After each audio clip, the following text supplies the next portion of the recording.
Good afternoon, everyone. We're glad to be here. And Newton, thank you for inviting us to be part of this wonderful experience.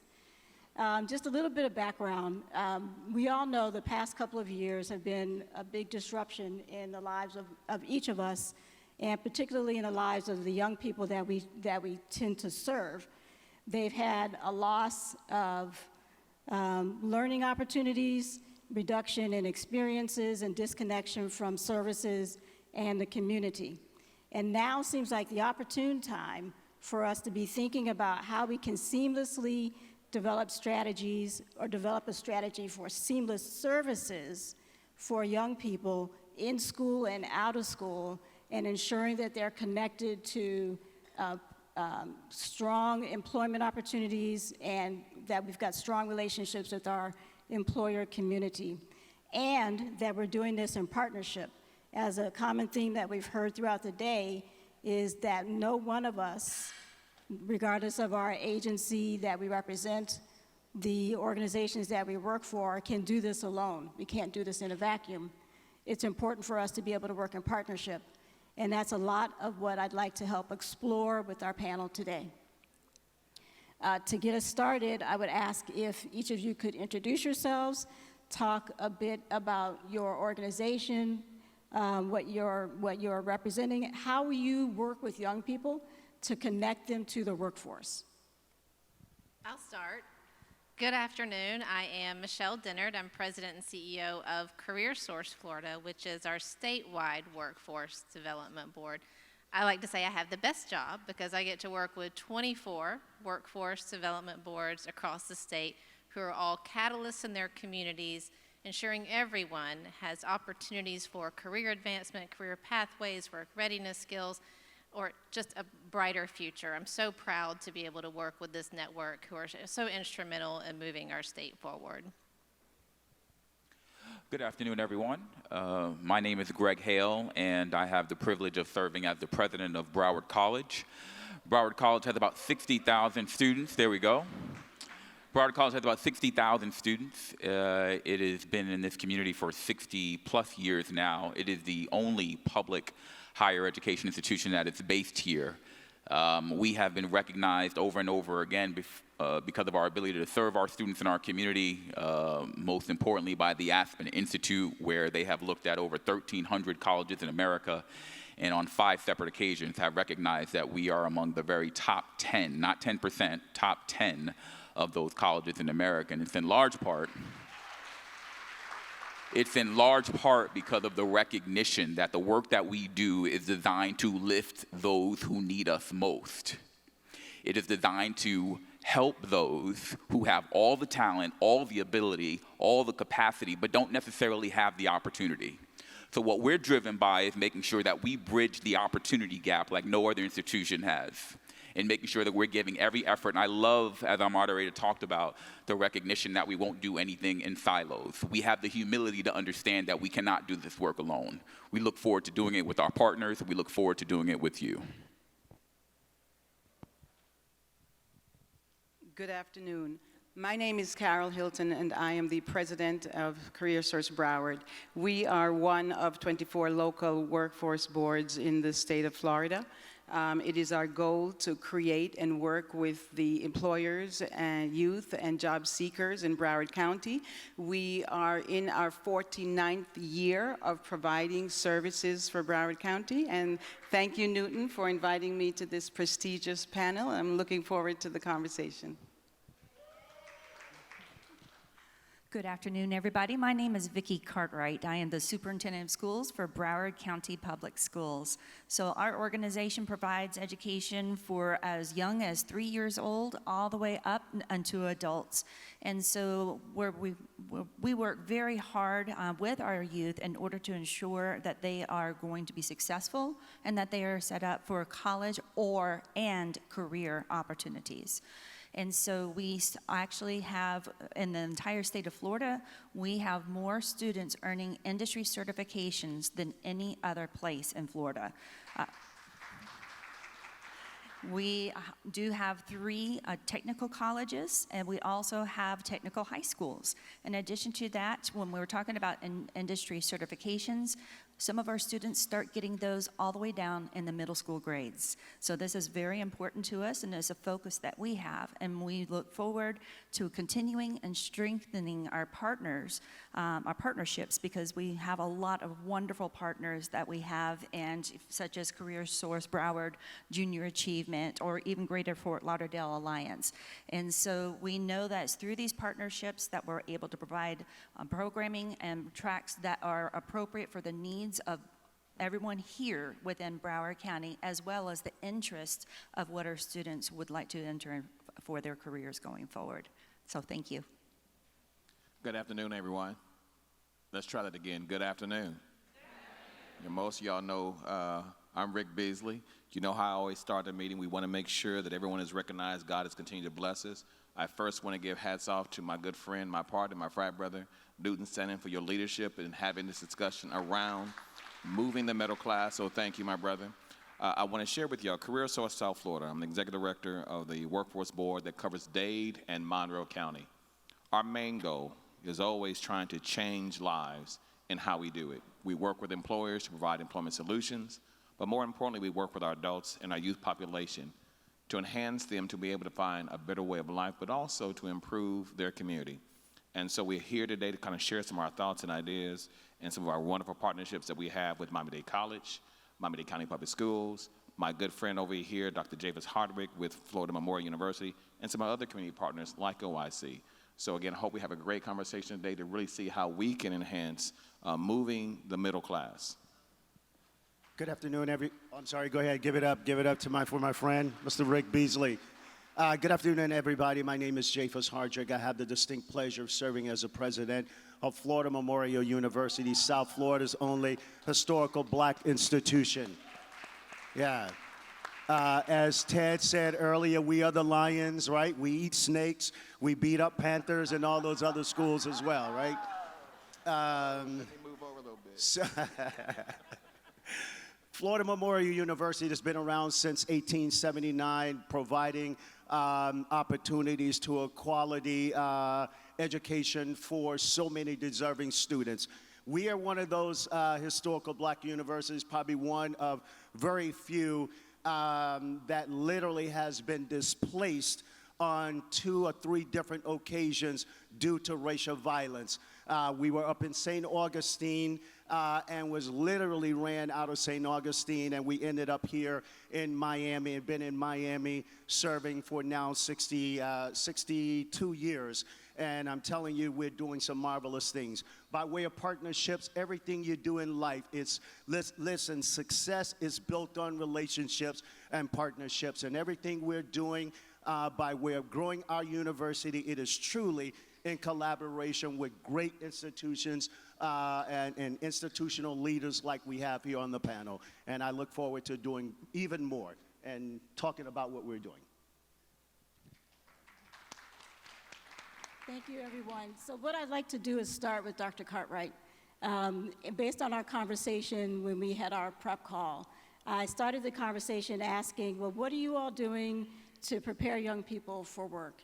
And you walk through some of the activities of preparing youth for the future, focusing on not just college ready, but other opportunities. So you could start and talk a little bit about that, and then I'll jump in like I did last time and ask, well, who are you partnering with the workforce board?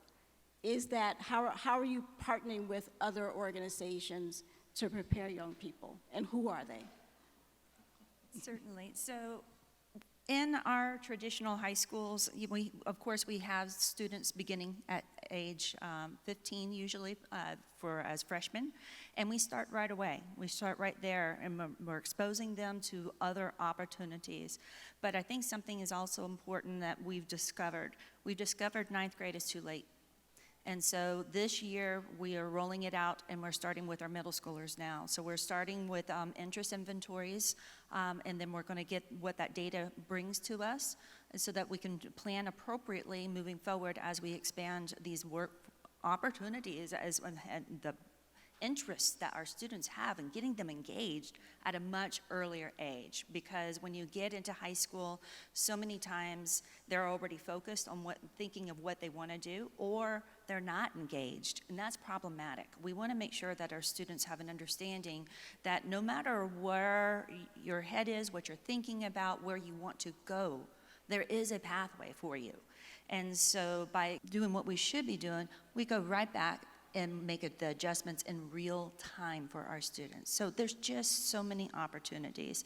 And not only are we looking at the students who are enrolled in our schools or in our colleges, but we are also actively looking for those students who may have dropped out or became disengaged. We're also looking for ways in which to re-engage them back into the system. So that's really important. You hear about the whole concept of CTE, right, throughout the state. We don't have CTE. We have C-TASTE. And the reason is because of that element, going out, looking for those students, pulling them back in, providing them services, on-the-job skills training, as well as them earning their GED, so that they can have a successful future for them. And we not only do our community schools like that, but we also look for our English language learners who also struggle and don't have opportunities and do those type of things. So we have a variety of different programs. I'm sure we'll get to a lot more of them as we have a conversation. If I may, I'd like to talk about an example of a partnership that we have. For about 20 years, we have been fortunate to be funded by Children's Services Council to run a summer youth employment program. We also put some of our funding into it, and we receive funding from Broward County and from various cities and municipalities. Over the past 2 days, we have seen a passion from every panelist that took this stage. And it is that passion that we strive to ignite in our young people. During the 8-week program, they start off with a 3-day employability skills program. That is so critical because with every industry, organization, and employers that we talk to, it's not the hard skills that's the issue for them. It's the soft skills. So at the earliest point that we are able to ignite that passion, acclimate our young people to the world of work, and teach them that soft skills, that's when you get to see them blossom. So after the 3 days of employability skills, they go on site to various employers. I also want to commend the employers of Broward County because during the midst of the pandemic, we took that summer youth employment program and we did the 3 days employability skills. We took all their documents, all their intake, 100% virtual. And it was amazing. I have to share with you that Broward County kids want to work. When we opened that portal in December, a portal that we created and opened it during December so that if they don't have computers at home, they're able to get assistance from the school board to be able to sign up. When we light that up, within 1 hour, 300 kids are applying. And within the 2 or 3 weeks time frame that it is open, 3,000 kids ages 16 to 18 apply. That's 3,000 kids. We have funding for 1. So if there is an opportunity to partner, we are here. Our kids want to work. They are the future talent pipeline, and we need to start to invest more now so that they are successful as adults when they go into their career of choice. We also work with our employers to ensure that it's a great opportunity for them to get hands to assist with work and tasks that they need, but it is also important to use that time to introduce our young people to the career path for the work site where they are placed. For example, at the Riverside Hotel Hospitality, the youth spend every few weeks, they rotate their time in different areas so they learn that hospitality really has a wonderful array of a career path. And that's important for them to understand. That's just one example, and I'm sure we'll have time to talk more. Just to amplify for a moment what Carol was referring to, talking about the necessary emphasis on employability skills, soft skills, and ways that CareerSource Broward and CareerSource South Florida are leading on this. The wonderful thing about it is that those skills can then be translated into those jobs that exist today that didn't exist 5 years ago, the jobs that are coming that we don't even know about yet. So I'm so proud of how our network continues to think of those skills that can be translated into any growth industry. So I'd love to jump in on this a little bit, and I want to start with a little bit of data because I try to look at this from a macro perspective and then think about what it looks like to activate some of this from a local perspective. So we know today that if you are in the top income quartile, about 70% of the individuals in that group have their kids graduating from college with a bachelor's degree. If you look at the bottom income quartile, about 87% of those kids are not going to or graduating from college. 87% of those from the bottom income quartile. It is not because they are not as talented. It is not because they are not as capable. We have to ask ourselves, is anyone in here comfortable with that? So we have to ask ourselves, this data being essentially older than any of us on this panel, what does it look like to actually address that data from a local perspective? And so we think about doing that in partnership. Certainly we've done that at Broward College with nearly everyone on the stage and a lot of you in the audience, because that same data can be very easily localized. We've looked at our own communities here. We've recognized that those communities that have the highest poverty rates also have the lowest education attainment rates. And so again, we don't ask ourselves to do this in isolation. We ask ourselves, well, what does it look like to address that? Historically at our institution, and we have to be honest about this, and we are, and we were, and will continue to be, we've asked those who have the greatest transportation challenges, we've asked those who have the greatest of insecurity, food insecurity, transportation, technology, and limited time, to somehow find a way to get to us. Then you look at the data, you recognize that very few of them, despite all the accolades that I've shared, are coming to us. And so what does it look like to be disruptive? I love the panel that was here earlier, right? Because we talked about a lot of things. We talked about the disruption, and we talked about starting early. And that plays out just as well here, because when we know that data has persisted for so long, what does it look like to disrupt, particularly in environments where you may not have a lot of resources? Well, it looks like identifying organizations like OIC. It looks like identifying organizations like our cities and municipalities and asking them, what do we do together? What we did at Broward College with our partners is we said, we are going to stop asking folks to come to us, and we are going to go to them. We decided to park ourselves permanently in the hearts of communities that have the highest unemployment rates, lowest post-secondary attainment rates. Some of you have heard of it. We describe the work as Broward Up, recognizing the unlimited potential of everyone.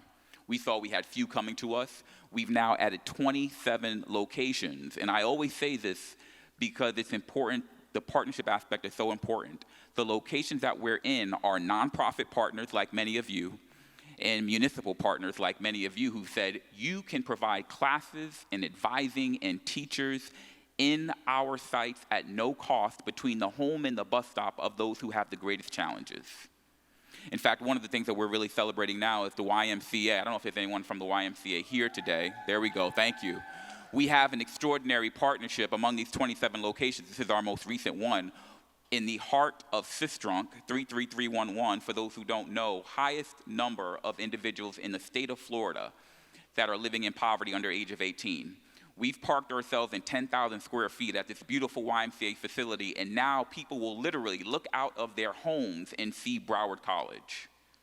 They can walk down the street and take a class without ever having to get on a bus, without ever not having the technology, all these things. So what does it look like to address that 87% failure rate as a nation when it comes to helping those who need it most get to where they need to be? It's the collaboration that allowed us to do that. And then the other piece, and I'll close really quickly here, is getting there early. When I think about cities that we've worked with like Miramar and so many other cities that have said, we are going to embrace you by putting up flags, we're going to make sure that we have signage, we have all of these opportunities to let people know that we exist. Now, I have two little girls. I told our superintendent, I have two little girls who are in at least one of the best public schools in Broward County. And I'll never forget, I took them to school yesterday for the first day. We started a few years ago. They walk in the first grade, they look up above the threshold of every classroom, and they see the sign of a college.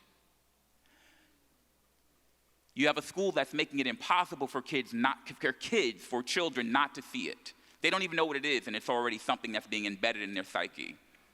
And they live in a great neighborhood. That should be in every neighborhood.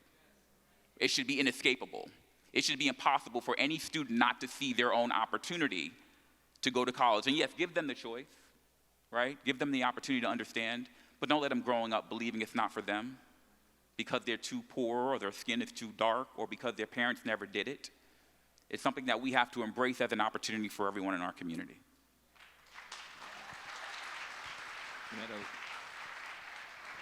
One of the questions, I mean, you talk about partnerships, and again, I truly believe that every child needs to have post-secondary education.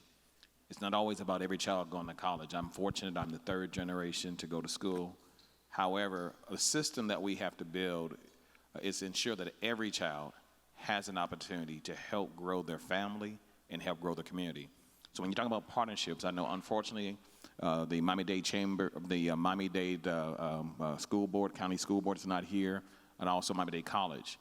But one of the things that we launched almost 7 years ago in partnership with our Children's Trust, as well as, I know Mayor Carver left, but Miami-Dade County, we all invest nearly up $1 million, $1.5 million to launch our summer youth internship program. That is provide over 4,000 youth an opportunity for work experience, but also career exploration. We've done this so that we allow our children to be able to understand the world of work. Again, not every child is going to college.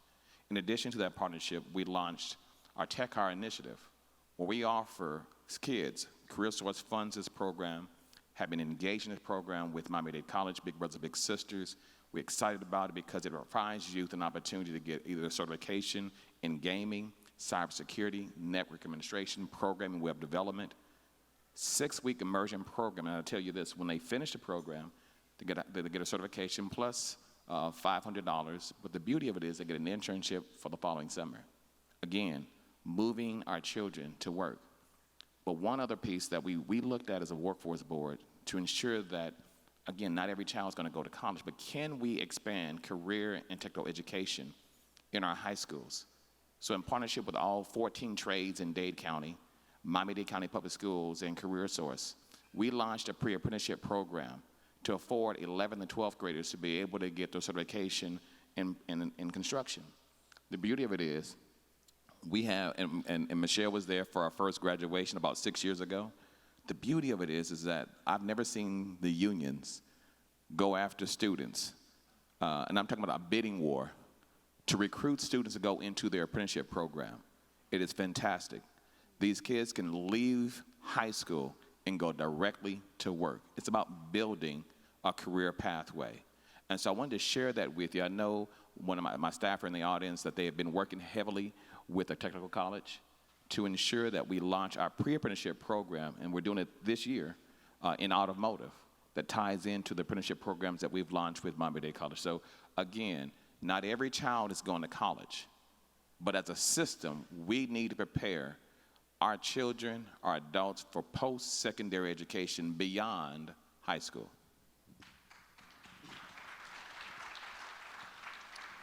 I would like to share about a couple of programs, right? As we're talking about how we have a responsibility to help transform the economics and the economic situation in our communities. And I think as many of you said, not every child is going to go to college right now or straight out of high school. And so I established a program called Construction Trades in partnership with Lennar and the Dolphins Foundation. In this particular program, it's an 11-week construction trade program where they learn skills in HVAC, plumbing, and electrical. They come out, they are OSHA certified. This program, part of what we're doing is not only helping them, one, position themselves for greater employability, but I want them to learn how to be able to go on and create their own businesses. Because I've seen in my previous institution where we made millionaires, right? Just in those tight spaces. But in this particular program, and I started the program when I was with FIU, was one of their first certificate programs. And today, they're graduating hundreds in that particular program. And at Florida Memorial University, in this particular program, we pay for, it's no cost, let me say that. It is absolutely no cost to anyone in the community who wants to be a part of that program. Our funders are paying for it 100%. We pay for their transportation. If there are mothers or families with children, we pay for childcare. So we try to remove every barrier and every excuse for individuals to participate in this program. We have now, we take 25 per cohort, and we are now in our 4th cohort. We have over 450 people still on the waiting list because we can't keep up fast enough because the program is so successful. We also have other partnerships in where we're offering certificates in healthcare, cybersecurity, and so many other areas, right? So we can begin to help have a transformational impact in our communities. Like my good friend here, we have a strong partnership with CareerSource South Florida, working with our students and teaching them how to resume write, build and improve their soft skills, and so many other areas, because it's our responsibility to make that kind of difference in our communities. And then we also have a program that we call Engaged Community Schools, where literally we're working with so many of these students in dual enrollment. They come to our university, or we have faculty going into those institutions, as well as certificate opportunities, and we have 4 staff members in so many of those schools, literally working with our children to really teach them about cybersecurity, crypto, you name it. And as Ted talked about at our university, we are establishing there a Black Tech Hub, right, where so many of these students are actually coming to understand what FinTech is, what this new age is all about. A Center for Entrepreneurship we're building out, had a developer who gave me funding, and literally within a couple of weeks, we're establishing a Center for Entrepreneurship for our students and for the community to be able to go help our community businesses, right, know how to scale up and how to really improve their businesses and grow the economics in their organizations. If I could just pick up on something that Rick said earlier, which is that I think one of the most important things we have to do for our young people is make sure that they are informed about the different options and different career paths. We won't get into age, but let's just say when I went to school, 5 years ago when I went to school, we were told, and Caribbean parents, there's high school and there's college, and that's it. I was supposed to be a nurse. Those were your choices. Well, that's not a very broad array of choices. And so last week, we did conduct an apprenticeship summit for employers, because as they are today rebounding from the pandemic and trying to rebuild their workforce, apprenticeship programs for them is a wonderful option, and it would be a wonderful option for our young people to also be aware of. We learned that the number of apprentices registered with the Department of Labor surpassed 636,000 in 2020. This is a 64% increase from the levels a decade ago.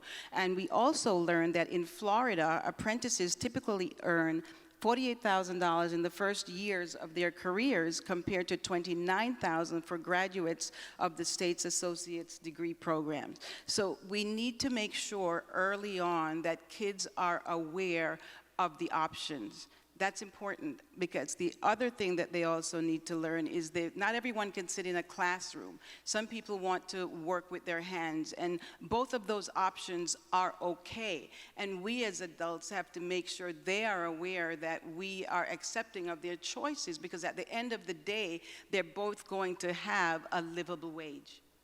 You know, one of the things I did not say in our construction trade program, literally upon graduation, well over 80% of those graduates are employed by construction companies immediately.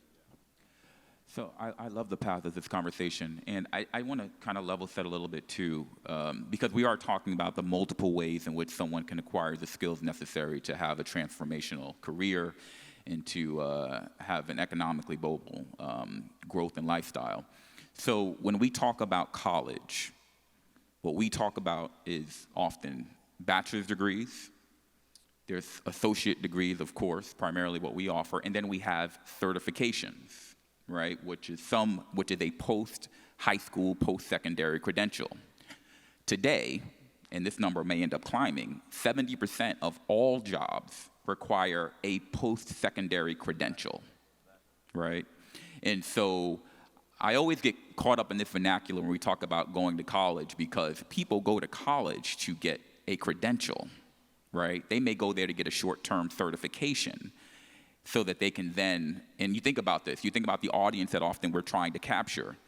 The reality is, and we know them, maybe some of us have even been in these situations, it is very hard to think when you are not sure about where your next meal is coming from about a degree you're going to get in 4 years, a degree you're going to get in 2 years, or what you'll be doing by next Saturday, right? And so what we've been very aggressive about is looking at what does it look like to provide short-term certification opportunities that do two things. One, it gives folks an opportunity to have a credential that can change their lives now. That's important, right? Someone doesn't have a job. OIC does this very well. We do this very well. Our school district does this very well. What does it look like to get a short-term certification that in a matter of weeks, maybe months, can make a magnificent difference in someone's life? What we've also done, particularly at Broward College, is what does it look like to build upon that? So we tell a student who says, there's no way I'm getting my degree. And all of a sudden you say, well, how about this? How about you spend the next 6 weeks getting a credential? And this credential will get you this job making this much money. All of a sudden that's a lot more appetizing. And so the student says, yes, I'll do that. They complete that, their life changes. We say, let's do it again. But what they don't necessarily have to think about is that these are actually credential-bearing certifications as well. So all of a sudden, a student has done this 4 times, and they've got a year under their belt of college.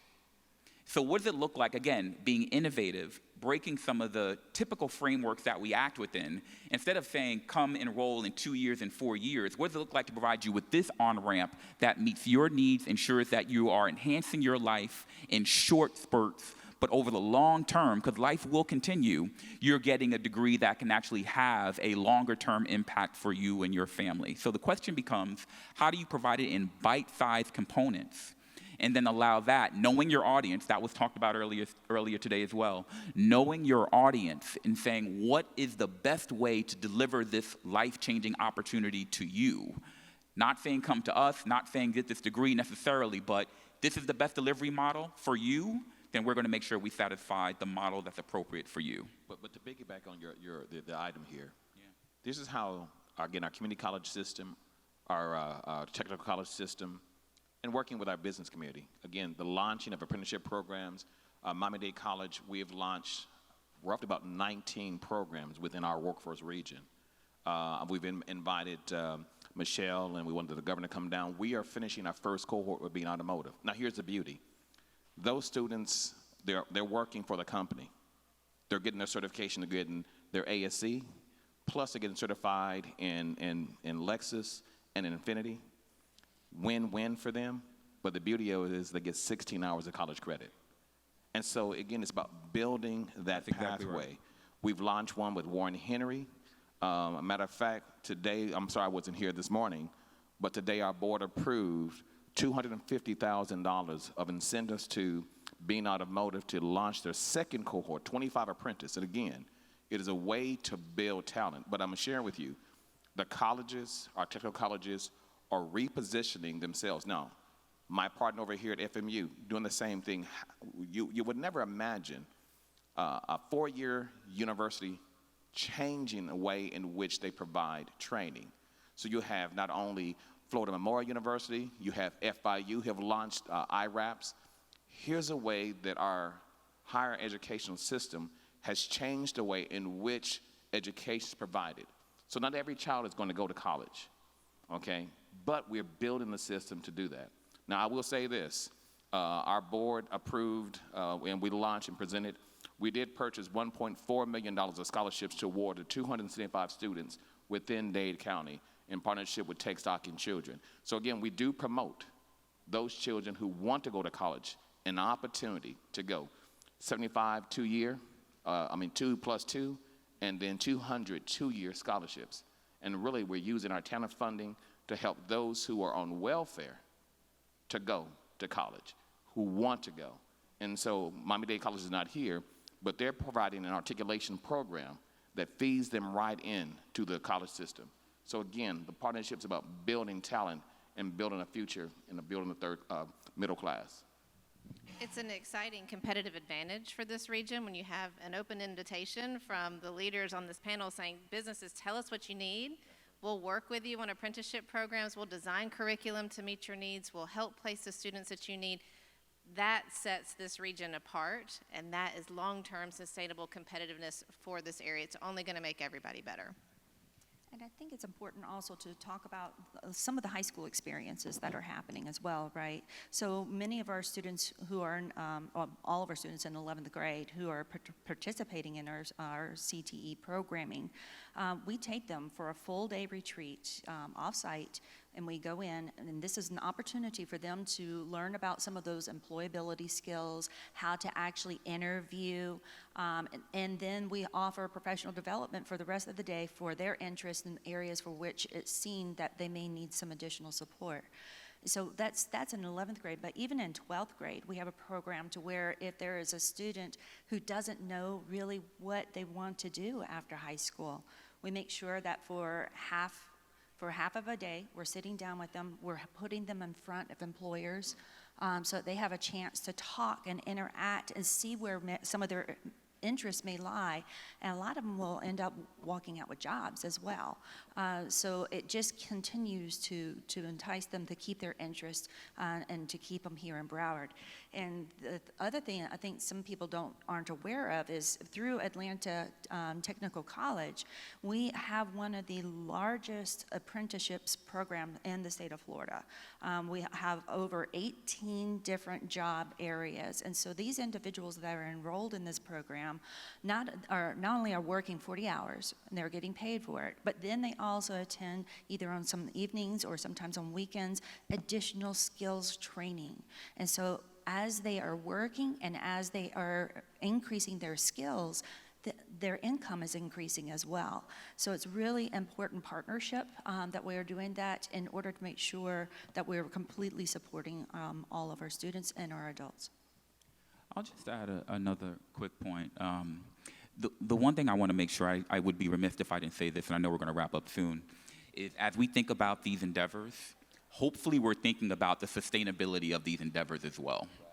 You know, one of the bigger challenges, and this is not a new challenge again, is that we have moments of investing in communities and supporting communities, and then our budget shrink, and guess what communities get hurt first, right? The same ones that we promised to make a difference. We've been very fortunate. We have a great team.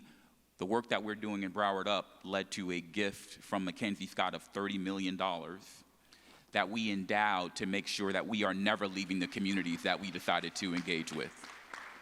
Long after I'm gone, we'll continue to do so.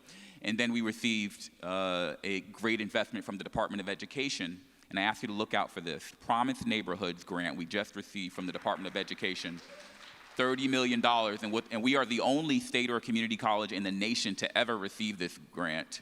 Only one other college at all has ever received it, but this is $30 million, and what they've asked us to do is they've asked us to take our work and look at the attrition that occurs in the 6 zip codes with the highest unemployment rates, lowest attainment rates, between kindergarten and 12th grade all the way through college. They've asked us to do that. A great point about the partnerships we're talking about too. And they've asked us to reduce that attrition that occurs because of food insecurity, because of housing insecurity, because of the criminal justice system, all of these elements. So we've got 13 partners that we've brought together under this grant, OIC being among them, YMCA, so many other organizations who are working with us for this 5-year grant to actually set an example for the nation. You talk about us being an example here to be able to do other things, setting an example for the nation for what it looks like to not let the geographic boundaries that you're confined to define the outcomes over your lifetime.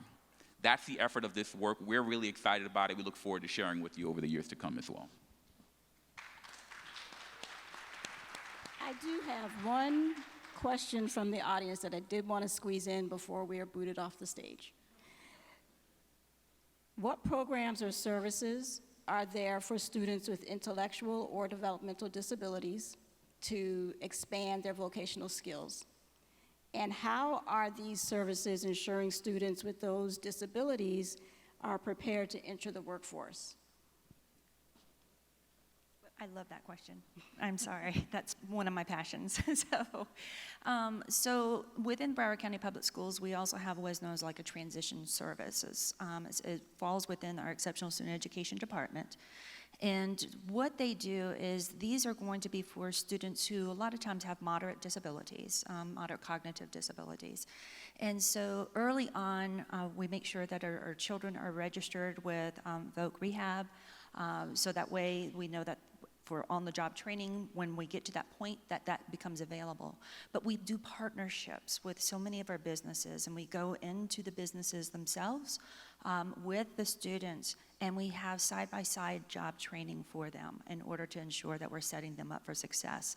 Of course, we look to see what are some of the interests that the children themselves may have, because oftentimes we know that students who go through this type of training and preparation, this is their lifelong career. And so we want to make sure that it's something that they're going to enjoy and that they're happy with. And so when we do this, again, it's usually we start working on this around the high school age. But before that, we're still really working on those livability skills. They're still being provided curriculum as well. But those social skills, those personal skills is really important to make sure that we're teaching the soft skills that are important for them to be successful when they get into a career. But again, it's through those partnerships. We go out, we will work side by side with them. We will train them on everything that is needed. Once they reach a certain age, usually age 22, that's where Voc Rehab, if they still need additional assistance, they will send in job coaches as well in order to work. I'm going to tell you something though. You want to look for somebody who is dependable, reliable, committed, and most often happy. Hire an individual with disabilities because it really makes a difference. Fernanda, we've launched several initiatives. Yeah, for a big applause. We launched several initiatives dealing with those with not only physical disabilities but also mental disabilities. Our first initiative, particularly with the youth, is with the DeMoya Foundation, Miami-Dade County Public School System, dealing with youth, children who have autism. We want to find a pathway to be able to help everyone to become into mainstream. And so we're very excited about it, where we know we had jobs. But the beauty of it is we're able to identify the jobs and be able to match our partners, their participants, into employment. The second piece we launched is with Key Clubhouse of South Florida, dealing with individuals who have mental challenges that have had an opportunity they reverted, had an opportunity to get back into the workforce. And so not only have we provided what we call a computer access center at their facility, but we hire them within our career centers. And we give them an opportunity to make that transition into that next step.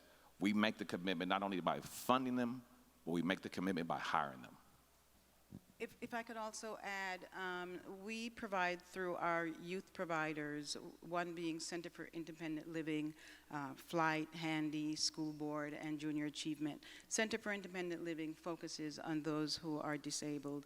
We also make an effort to, in our centers, we have all the various adaptive devices to accommodate. We also are able to pull in sign or interpretation services. We have met with a variety of organizations to ensure that they know we are here and how we can serve them as a local workforce board. We've met with the Division of Blind, the Center for Hard of Hearing.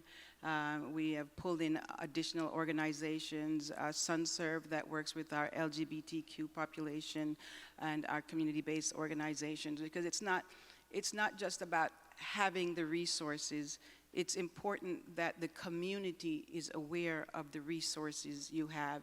And all the adaptive devices, all the things I have available, I'm sure Rick does too, that's what we do at the local workforce board. If you need assistance, whatever it is, to be able to become job ready, if we provide it, and if we don't have it, we will go get it. And I want to tag on to that. For those organizations that are here today, if you're in Dade or Monroe County, please reach out to us. We have our table out front. Carol's going to make herself available and her staff that are here. Again, it's not only an opportunity for you to hear from us what we're doing. We want to make sure we address some of the needs of some of the folks that you're working with, that we partner together to be able to provide them an opportunity for a better career and a better life. Voc Rehab is also a core partner for both of us. In Broward, we have been running the Ticket to Work program for many years now, and in fact have taught other states how to be successful at it. And that's working with our community that they may have disabilities but want to work, and what can they do. And so we develop an individualized plan with them so that they are able to be successful in a work environment. Thank you all for your time, for sharing your stories and your strategies, for ensuring that we're in a better position to prepare our young people for work, for them to be not just a first job, but a career path as they move up in their lives, so we can focus on that sustainability aspect of Newton's tagline for the conference, but also for the importance of moving forward with our individual lives and working with the young people that we want to serve. Thank you all for your time.